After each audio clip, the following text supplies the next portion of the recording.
Is a more chill day.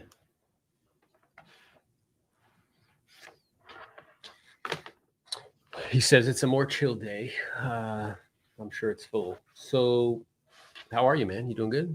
Doing great, bro. Yeah.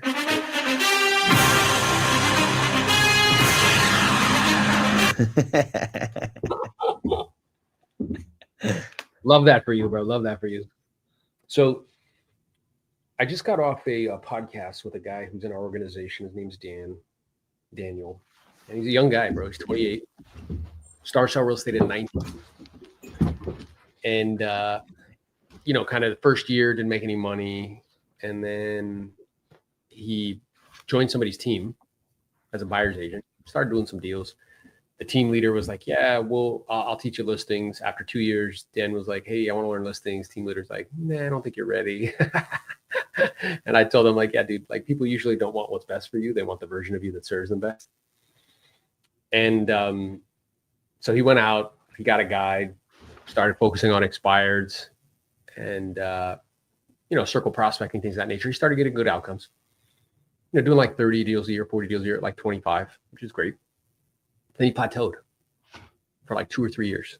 He's doing the same thing. And he's like, man, like, and then the guidance he was getting is just like, we'll make more calls. Just like talk to more people, more contacts, And then, what then they started to tell him, hey, I don't think you believe that you can do more. He was like, no, like, I believe I can. And they're like, no, I don't think you can. He's like, okay. I don't think you do. And he's like, there's got to be something else. And then he goes online, right? Goes to YouTube. He bumps into, my channel. He starts learning new things.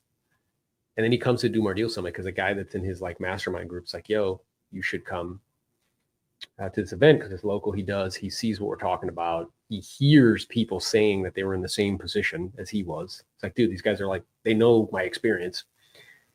And he's like, this is it. He decides to partner with us.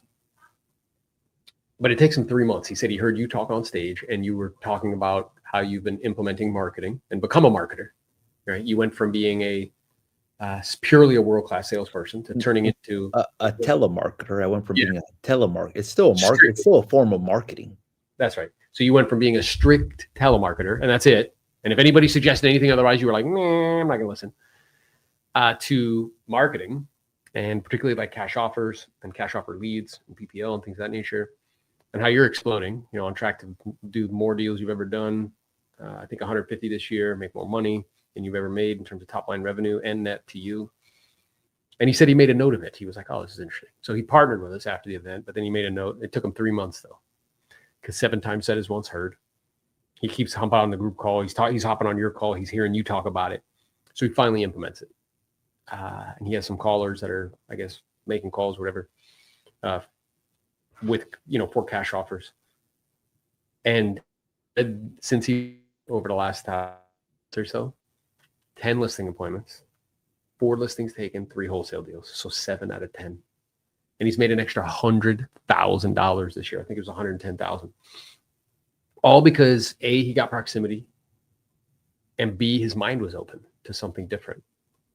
So maybe you could talk about like, because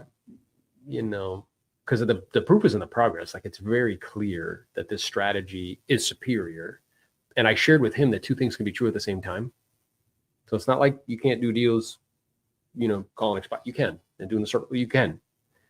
At the same time, you've gone through this evolution and I've gone through this evolution. I've just applied it in another area.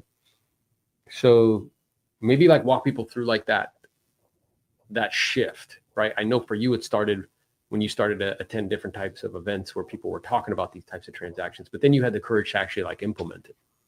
Yeah. So the first time I was exposed to it, I went to a wholesaling seminar with Angel. Yep. And what I realized at the wholesaling seminar, I was like, okay, I'm a dominant listing agent. My avatar is a motivated seller. Yep. And then I said, okay, a wholesaler's avatar is a motivated seller. And what I realized is that I had the skills to be able to convert, but I wasn't as creative as it relates to generating leads. So like if I ask real estate agents, I'm like, okay, what's the best way to get motivated seller leads? People would say, well, cold call. People would say things like Zillow. People would say things like realtor.com. They would say things like Yelp. They would say things like Google recommended. They would say things like Homelight, effective agents, fast agents. And when I went to these seminars, they were like, okay, it's not only expires, there's all these different lists. And then there's direct mail. There is also pay per lead, there's pay per click. And what I realized is that their offer was a lot more attractive than a realtor's offer, meaning like we're both targeting the same people, but the responses that they're getting are a lot higher as opposed to a realtor. Like, and that comes down to that example that you say, which one's going to get somebody to call you? I will give you money or give me money, meaning like, hey, I will buy your property for cash, meaning I will give you money, or um, uh, like basically like pay me money and pay me 5 or 6%. And I started like looking around me and I started looking at like, okay, Zillow has a button where it says, hey, get your cash offer today. And then I started looking around like Open Door has this, like, hey, I will buy your property for cash. Redfin has this. And I started looking around and like, I'm like, okay, everybody is adding these offers that people are inquiring to. And then what I realized, I'm like, okay, look, the main thing is just generating the lead. And once you generate the lead, some of them may not work out for the cash offer. They may or they may not. But then at that point, if you have other products and other solutions, you can sell them different things. So the generating the leads actually the very easy part. That's like the easiest part of the puzzle. It's the converting the lead that people struggle with a little bit more. And then making that transition from a cash offer lead to like, hey, look, like the cash offer is not going to work out for you. Are you open to putting it on the open market? That's right. So the evolution for you that opened up your mind was like, hey, there's other ways for generating leads, and the avatar is the same. It's a motivated, qualified seller. And then this awareness of like, hey, the hard part isn't that generating the lead, because there are all types of companies that have actually gotten really good at finding people online that will raise their hand and say that they're interested in, selling their home. And you notice this pattern, right? Because we share with people regularly, like if you want to produce favorable outcomes, you need to be able to recognize patterns. But then 2 is, once you recognize the pattern, have the courage to use it. So And you then recognize this pattern, and then you started to have the courage to actually apply it and use it. and then I also saw a flaw. What I mean by that is like let's say that I want to take a commercial listing. The flaw is that if you go to a residential listing agent, he's going to market it on the residential websites like the MLS, Zillow. You go to a commercial agent, he's going to market it on LoopNet and CoStar. And that's a flaw because either you get a commercial agent and then you miss out on the MLS traffic, or you get a residential and you miss out on the commercial website. So whenever I started taking commercial listings, I said, that's a flaw. I'm like, why don't I just offer both? Why don't I offer the MLS and the commercial websites? And then my offer is superior. It's the same thing. The flaw that I noticed, I'm like, okay, the investors are only like, sell me your property for cash. Otherwise, I want nothing to do with it. And the realtors are like, hey, list the property, list the property. I don't have a cash offer option. Like, hey, you're better off listing it. So what I realize is that the model of the future, or the model that is going to work, is combining those two, where us as agents actually offer both of these items. And when meeting with an individual, you can have both on the table and then allow them to make a decision as to what is best. But either way, you're able to monetize the lead as opposed to the lead going to the trash. Now, if you're able to monetize more leads, you're able to increase your marketing budget and offer more than some of these investors are offering, because you have different ways of being able to monetize the lead. Yeah, that's 100% right. And so you were recognizing that pattern, and I was recognizing that pattern simultaneously, because I, developed a relationship with Pace, where he found me online, Pace Morby, #1 creative finance guy on the planet. And he invited me to speak on his wholesale hotline. And I've spoke with him and Jamil a couple of times. And they said something to me, which was interesting. They were like, hey, why do you think our communities don't speak to each other? I was like, what do you mean? He's like, well, investors don't talk to agents, and agents don't really go to investor events, and vice versa in terms of like hanging out with one another and learning from one another. I said, well, for two reasons. The first is, and I mean this lovingly, okay? You guys talk smack, bro. Like, you know what I mean? Like the first thing Ryan said when we sat down, Pineda, to do his podcast was like, oh, he's an agent. It's like, I'm like, Pace, I didn't hop on this call being like, oh, you guys are those wholesalers who flood my emails with lowball offers and then give me static about not responding to them. And they kind of chuckled. And then I was like, yeah, the other reason is because we have the same avatar, right? Which is that it's a motivated seller. And what I told him is like, look, your community can learn from my community and like mine and Jose's community, what to say and how to say it. Be really polished, skilled salespeople. My community can learn from the investor community on how to think creatively and outside of the box of just listing the property. Then he invited me to an event, this Clever Summit, right? And he's always kind when I'm there, and he had me stand up, whatever. So what ends up happening is people come to me. I have agents coming up to me being like, hey, yeah, like I do like, 100 deals a year. I'm like, great, good for you. I'm like, what do you do when somebody wants a cash offer? Nothing. Then the wholesalers come up to me, Jose, and they're like, hey, yeah, we do like, 200 deals. And I'm like, great. I'm like, you're getting 20 offers accepted a month? He's like, yeah. I'm like, how many offers are you making a month? He's like, 200. I'm like, how many listings are in there? He's like, I don't know, maybe like 10. I'm like, what are you doing with those? Nothing. So you notice this pattern. I noticed this pattern. And, we put those two things together because, as kind of leader of leaders, like our job is to really be looking out and saying like, hey, because business is a strategy and people, like what strategy is superior? What's working at the highest level? And we both came to the conclusion like, hey, this model of being able to do retail and increase product knowledge, because when you really think about it on a really tactical level, there's very clear reasons why it's working so well. Because there's only 4 ways to increase business: increase leads, increase conversion, ascension, like you sell somebody a single family residential home and then you sell them a portfolio of properties for their investment portfolios. You ascend them into other like higher products, or retention. You keep them for longer. So the major problem right now from 6.5 million to 3.9 million transactions is just a lack of deals. So if we want to increase our production in that environment, we need to look at those 4 variables.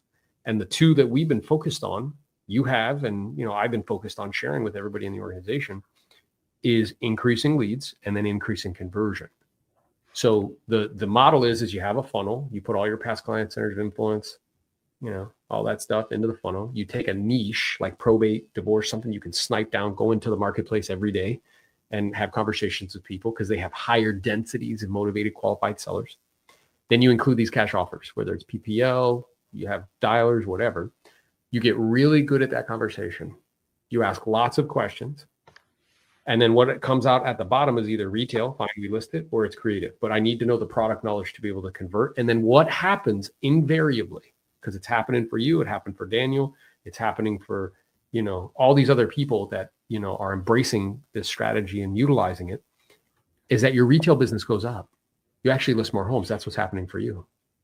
Then the second thing that happens is you do creative deals, but because the rips are so big on the creative side, you create this massive new flow of revenue. So what you're doing simultaneously is actually 2 things. You're increasing leads and increasing conversion. And that causes everything to explode, right? And you're doing that kind of at scale, and other people in the organization are just beginning to implement that and already getting like 6 figures more in revenue from both the retail and the creative. Agreed, 100%. And then here's the thing too. Like, let's say that you're not a great converter yet, right? You've got two ways to learn. One, you experiment and try it on your own, or 2, you find a person that maybe is a great converter and you partner with them, So you basically find people that are great converters. It could be somebody who's a dominant agent or a dominant investor in your market. And then you start going on appointments with them and you learn from them. Now you're providing value because you're bringing leads to them of people that are motivated. they're providing value to you because they've got the skills that you need, and you'll be able to learn from them. On top of obviously like joining a community of people that are rock star converters as well too. But because I was thinking about this, I'm like, I know that the flaw for a lot of people is the conversion, and I know that the conversion piece takes time as well too. And Yeah, I agree with sometimes, you. And I think what's interesting is, to your point, like for those, we have a partner, not only you, because people can reach out to you, but we actually have a partner who has a paid community that teaches this stuff, yeah, Idelis. And Daniel was telling me on the call I just did with him, we did a podcast, and he watched, he didn't know how to put the deal together. He knew it was a deal, but he didn't know how to do it. Idelis sat on the phone while she was at the airport for an hour. He was on the call, listened to her. It was a one call close. Okay. She sat on the phone, sent the DocuSign, got it all wrapped up for a wholesale deal. And that's invaluable, dude. Like, to be able to do that. And people who partner with us, they get access to that community for free, which is insane. Right. So to your point, like the hard part isn't the leads. Well, first you got to get clear, because money has an addictive quality, and because of it, we get addicted to the way we receive it. Our tendency is when something works is we don't want to move away from it. And you have to like first address that and be like, hey, if I'm plateauing, if I'm not growing, and there's people in my end, like that I know that are, right?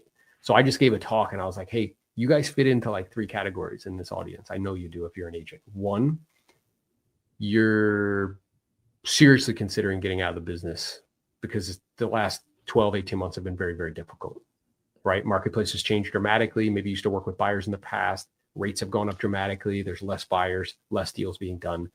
And that's your experience. Second is you're treading water. Like you're doing some deals, but you're maybe paying your bills, but you're not getting ahead for the same reasons that I just described. There's a very small percentage, probably about 5% of the room, that is having the best year of their life in the same environment. They're doing more deals, making more money. The question is, how is that possible? How is it possible that in that same environment where we go from 6.5 million to 3.9 million transactions, and that persists for 3 years, the cost of money doubles and that persists for 3+ years and continuing? How is it possible that some people are growing and expanding while the vast majority, 90, 95%, are barely getting by and struggling? Well, the answer is strategy, because business is just strategy and people. So if I'm not producing a superior outcome, it's because I have an inferior strategy, right? And this strategy is producing outsized outcomes. It's just working. So like first you got to be like, okay, I get that. And I got to be open to something new. Then once you're open to something new, get in an environment, whether it's ours or somebody else's, preferably ours, where you can learn, where you have like-minded people that are not going to shut you down and be like, hey, that's stupid and dumb. Don't do that, right? Like, yeah, dude. And they have resources for you, right, that you can plug into, and people that you can talk to that can walk you through these deals. Then recognize that like anything worth doing well is worth doing poorly before you can learn to do it well. Like you're going to probably not be good at it at first. Daniel was telling me his first 2 deals, he fumbled because he didn't know what to say. Like he didn't know how to put the deals together. I'm sure that happened for you too. When you first clicked it on, you're like, yeah. You go from just like, I can list it to like, hey, we have these other options, right? So, and that's okay. At the same time, it's worth it long term, like for sure. I agree 100%. I think it's just a matter of like starting that. Well, what comes up for me is like whenever there's a change in the marketplace, you have 2 choices. One, you can continue doing what you've been doing, and more than likely you're going to be hitting your head against the wall, or you can make adjustments and be like, okay, what adjustments do I have to make to get in line with where the marketplace is?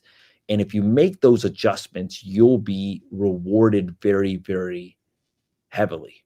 And I give the example of like when I got into the business in 2010, there was some agents that had REO accounts and they were like 100 listings a year, 200 listings a year, like making a killing. So if I tell people like, hey, look, like was 2008 a good time or a bad time to sell real estate? It depends who you ask. Mm-hmm. For those agents, it was a phenomenal time to sell real estate. the challenge was that when the marketplace adjusted, there was very few of them that adjusted towards the marketplace. And a lot of them, what I heard, they were one trick pony, meaning like they got really good at REOs and that was it. And then there was other agents that did very well in that marketplace, adjusted, and then did very well in the next marketplace. That's right. The only difference was the adjustment to the marketplace. So if you look at the marketplace, you're like, okay, like what's working? I was thinking about this today. I was like, gosh, like I'm so glad that I decided that I was going to be a listing agent, because if I was a buyer's agent, like in a lot of cases, I'm meeting people at the office and I work from home, like, so I'm like, oh, I would have to drive into the office. Now, like I drive to people's homes, but it's like, it's a lot more efficient of a process, basically, So I think it's like when you get into real estate, or when you're determining like, okay, what path do I want to take? It's like, okay, there's these different paths: listing agent, buyer's agent. And then there's different opportunities and different challenges that come with those paths. When you focus on listings and sellers, that actually comes with the opportunity of investing in real estate, because now you're talking to motivated sellers and you may run into a couple of people that are like, hey, look, I'd like to sell you my building for this. Why don't you? Or they might say something like, why don't you buy it?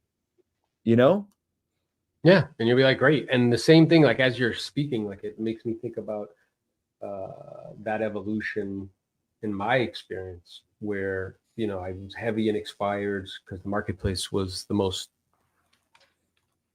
abundant for expireds that it had ever been and perhaps ever will be, right? Where it was at their peak.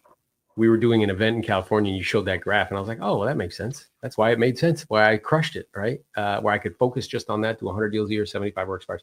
Then the marketplace gets better and it shrinks. And I banged my head against the wall and I felt it. I could feel that there weren't enough leads in order for me to keep growing, but that was not acceptable to me. So I was like, I don't know what the way is, but I'm either find the way or make the way.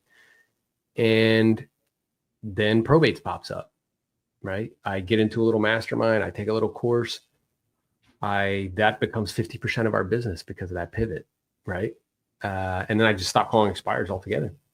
And then, these internet leads start happening. We start messing around with one of those those internet providers that are giving you leads and taking, referral fees. And, we make $250,000 just from that one lead source in a year. And then they start to get a little, interesting, want to treat me like an employee, and like, I don't need you, bro. That's not how this works. So we drop them and, and then this evolution, like they asked me to speak at the ExpCon. I'm going to be doing a talk and I'm using like a really punchy like headline to get people's attention. Like, prospecting is dead. People are like, oh, exactly.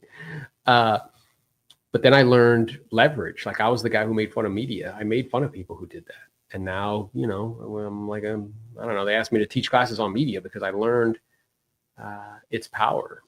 Or learning the skill of attraction. So it's just continuing to evolve. So it's just you need to know and understand that if you're going to be in business, period, and if you want to be operating at a high level, you constantly have to be learning new things and be willing to change. And that's the part that I think most people imagine, that like, hey, look, once I figure this out, like everything is going to be great forever. No, the challenge is that you have, like, if I tell you all the different evolutions that I had to go through to basically get to where I'm at today, it was just like different changes. The first evolution was I started working with buyers. Then I was like, okay, I'll be a listing agent. Then I went through expires and I went through probates. Then I was like, okay, like how can I continue growing? Like hiring your first assistant, hiring an assistant for the assistant, developing staging. Like I started implementing home staging, I think in like 2000, probably like 19 or so. And then quietly started to like acquire, furniture and stuff, right? But that was like a pivotal move, because what ended up happening is, like, I remember talking to expires and like, oh, you're just like everybody else. I'm like, no. I'm like, look, like, what if I told you that I could stage your property and that would get it to sell? And they're like, what? And what if I told you that I won't charge you anything? So that was an evolution as well too, and then buying the furniture and then it was like, okay, then it was the evolution of going to wholesaling events. And then it was like, okay, like now I'm actually learning how to generate leads. And then it's like, okay, the evolution of now that I'm generating leads is how do I convert these people into listings without having them feel like it's a bait and switch, That's right. you know? Because And that that's would be like, a lot of agents go down that path where, they present the cash offer, but then they're like, oh, you don't want that? I can get you more money. And now I don't trust you. So yeah. how do you navigate that? Right. So, And then yeah, even like a pivotal move was like when you started talking about like, hey, look, like when you look for things online, do you look for online reviews? And then I was like, yeah, look, he's like, well, if you look for online reviews, what makes you think that other people aren't going to look for online reviews? And then we started putting a heavy emphasis on that. And then we started generating business from it where people would look us up online and then look at our reviews. And even now, like the online reviews is a piece of the conversion it's piece. part of conversion for It's sure. part of conversion. You know, I Yeah. was on an appointment the other day and he's like, it was a cash offer appointment. I'm like, look, I get the feeling that part of the reason you don't want to move forward is because you don't know if you trust me. And you kind of want to do a little bit of research and kind of see like, hey, is this a trustworthy person? I'm like, what if I told you that there's a way where I can actually help you verify that right now? I start showing him the reviews and reading him the reviews. He's like, wow, that is amazing. I'm like, look, here's my challenge to you. My challenge to you is that if I do a poor job for you, go online and leave me a negative review. It's dope. And when he was like, let's go. Yeah, he was like, let's go. Because I'm like, look, I'm going to put my money where my mouth is. I'm like, if I don't do a good job for you, be the first person to go online and leave a negative review for me online. That's good. Be that Yeah. person. And when I said that, he was just like, you're right.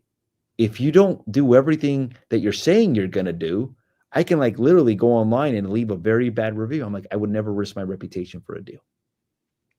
Mm-hmm. It was like, all right, you know? Yeah, it's a conversion, bro. It's great.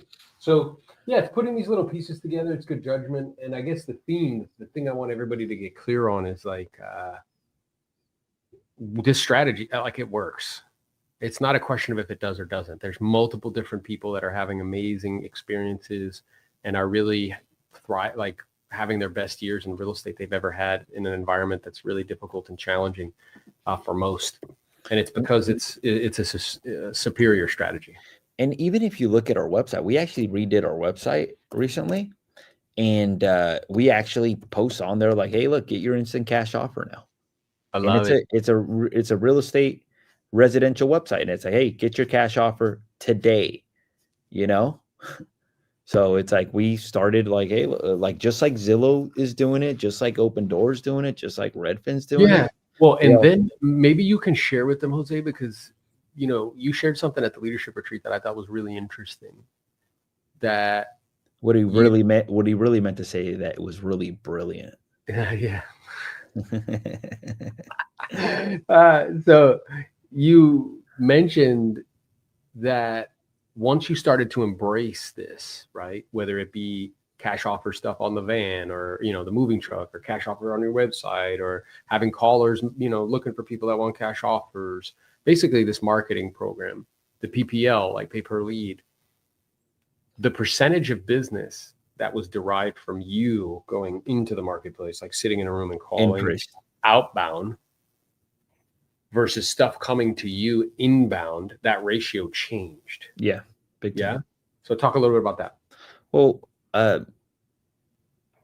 in 2021, um, I did, I think like 50% of my business, or not 50, like I think like 40 some percent of my business was outbound prospecting. Mm-hmm. And when I say outbound, it meant like there was like telemarketers involved.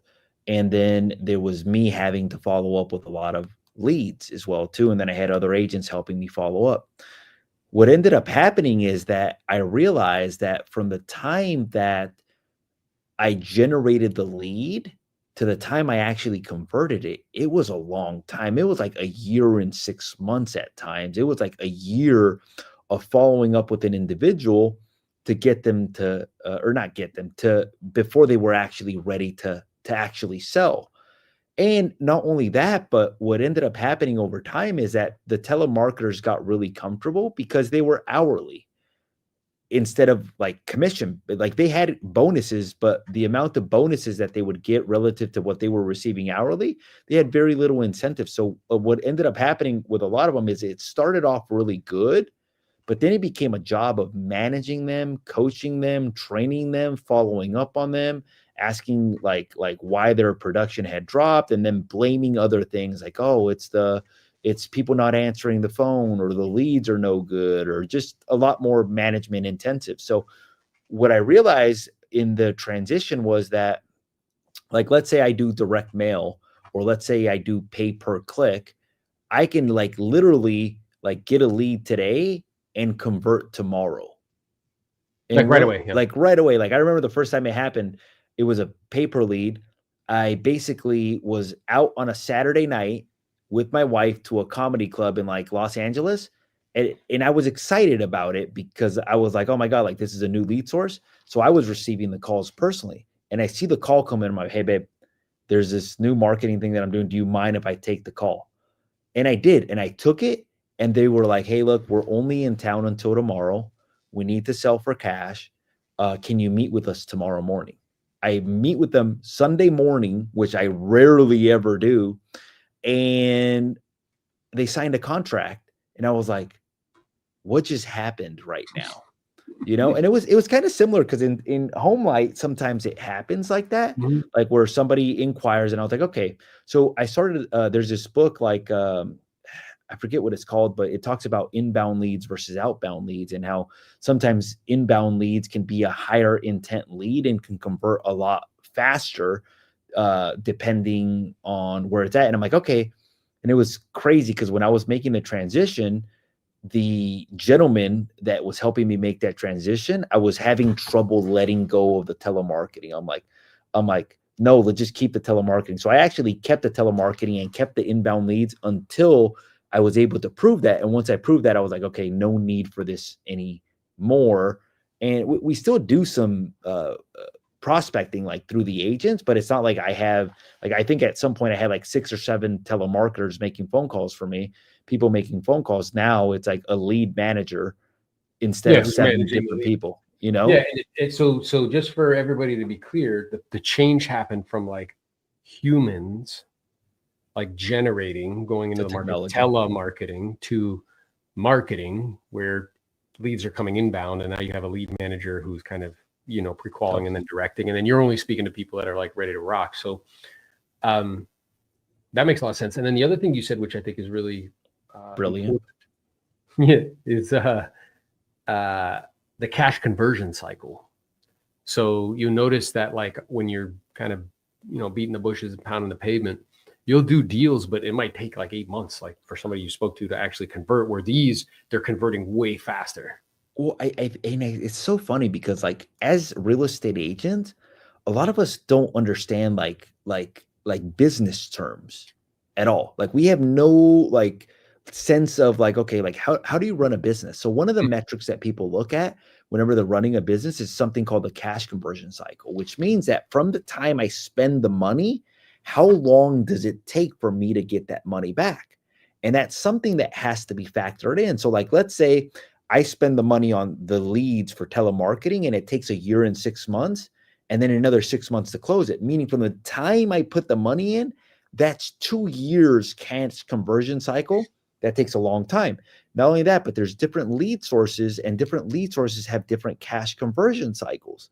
So, like, let's say it's an expired. What I liked about expires is from the time I call them, I can like literally have a contract signed that same week and be in escrow in the next week. So it's funny because people are like, hey, I got 0 escrows. Like, I'm about to go get a real job. Where do I get my next deal? You have to understand cash conversion cycles for different lead sources. Because if you don't, like, if you're calling just listed, just sold, and you're expecting for you to find a lead that is ready to close, ready to do something today, the odds of that happening are very slim to almost none.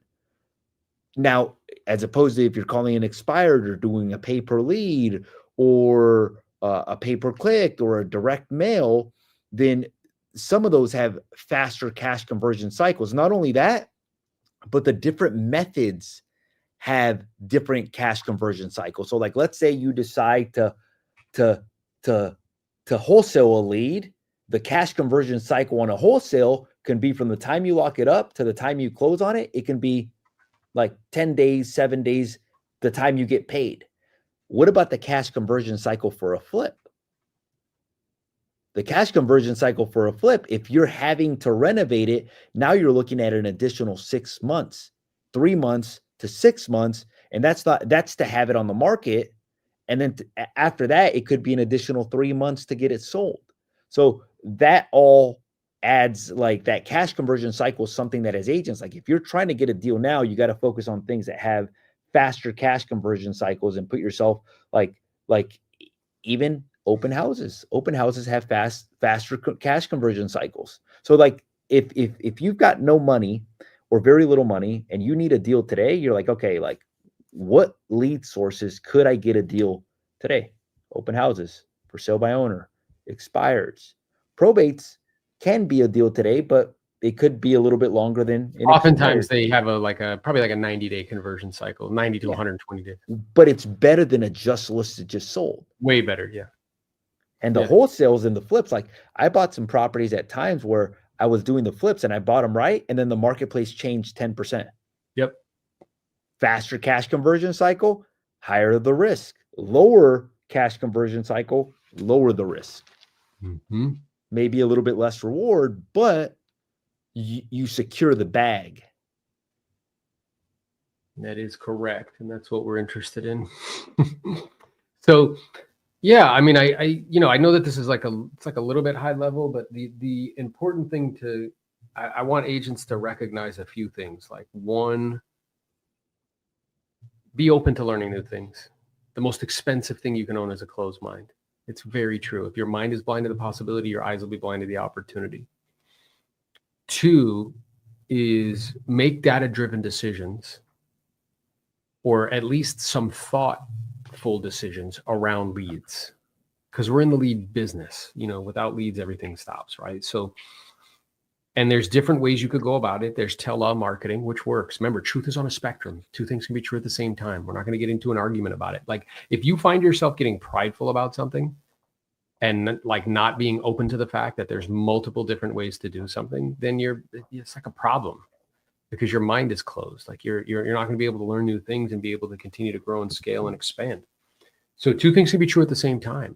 We're not saying like, you can't do deals from those other sources. You can. The challenge is there are some friction points and there are some drawbacks. So one, the cash conversion cycle might be small, but two, I have to be there to do it. Mm-hmm. Right.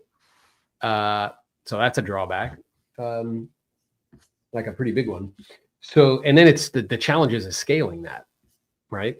Where like, I turn myself into the type of person I could do 150, 200 deals a year. It's hard to scale when you're doing it all yourself. You know what I'm saying? And that's your primary mechanism for generating the leads. So then being open to new opportunities, and, we've proven out, not just theoretically, but practically, with application. And we have the proof is in the progress with multiple different individuals where you can do this profitably. I think the siren call, the beating of the drum is like, hey, if you spend any money on leads, you're not going to be profitable. That's not true. It's just not true. Like Daniel, I was talking to, before this on that podcast, he spent $12,000, Jose. He's made 110. Like, who would not do that? Who would not want an 8x return on money? How much did he spend? 12,000 turned into 110. Remember when what's his name was doing a presentation? He's like, yeah, he spends $5,000 a month on a commercial.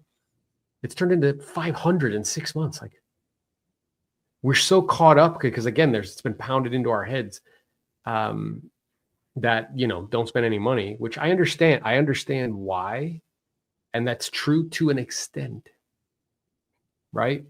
But it does have those big drawbacks in terms of scaling, in terms of eventually having a team, because I think you're at a place too, if you chose to. But I know when I initially mentioned it to you, you're like, nah. You could, with these lead sources that are coming in, continue to train Jaime and maybe one other. They could just do all the retail and the creative, and you not go on the appointments anymore. Yeah, and it still be a very profitable business for you. Jaime is probably the closest person that I have to it. Yeah. And he'll be ready soon. Meaning, like, yeah, he's getting better at conversion. It's so funny though, because when you're learning these things, and it's funny because Jaime will compare himself, and I'll be it'll be like it's his first year focusing on listings, and he's actually doing very well Good. if you look at the amount of listings. But he'll compare himself to people that are like 5-6 years taking listings, and it's like, look, dude, they got 6 years ahead of you, like it's like, so it's crazy. Yeah. And I get it because he's like really ambitious and he's impatient. But like, but keep in mind, you wouldn't even have that option at your disposal if you didn't learn how to market. Yeah. If Because we Jose's didn't, not there, then it stops. yeah, I So agree. yeah, just embrace new things, bro. Learn new things. And if you really want to learn how to do it, come to the Do More Deal Summit, man. That's where we, Jose will share with you exactly how he's doing it, the lead sources that he's using. We give it to you for free, right? You'll be in a room of people that, where you can triangulate ideas, where you can learn these things and begin to apply. I mean, I think it's wild that Daniel went to one event, partnered with us, heard you talk about something, implemented it, and 4 months later, he made an extra $110,000. Yeah, That's amazing. he's making money. I think that's great, dude. And that's the whole reason why we built this whole thing out. So come, we'd love to see you there, man. You got anything else you want to add, young man, Mr. Jose Pepe? No. I think the audience agrees that was pretty good. It's not bad, not bad. So yeah, we appreciate you. Keep tuning in. If you like the, I've been doing that on the channel as a roadmap series, agent roadmap series. So from 0 to 25 deals, there's a playlist of like 6 or 7 videos of everything that you need in order to kind of build that foundation. I'm shooting the second one, which is called Momentum, from 25 to 50 deals, which is primarily focused on systems and staff, because that's what you need to continue to scale, and adding some of these lead sources. And then I'm going to do another one from 50 to 100, and then from 100 to beyond, which really has to do with leverage and media and, attraction and, platforms and things of that nature. So everything we're doing is really to equip you guys, and we appreciate you. I'll talk to you soon. Later. Peace. Peace.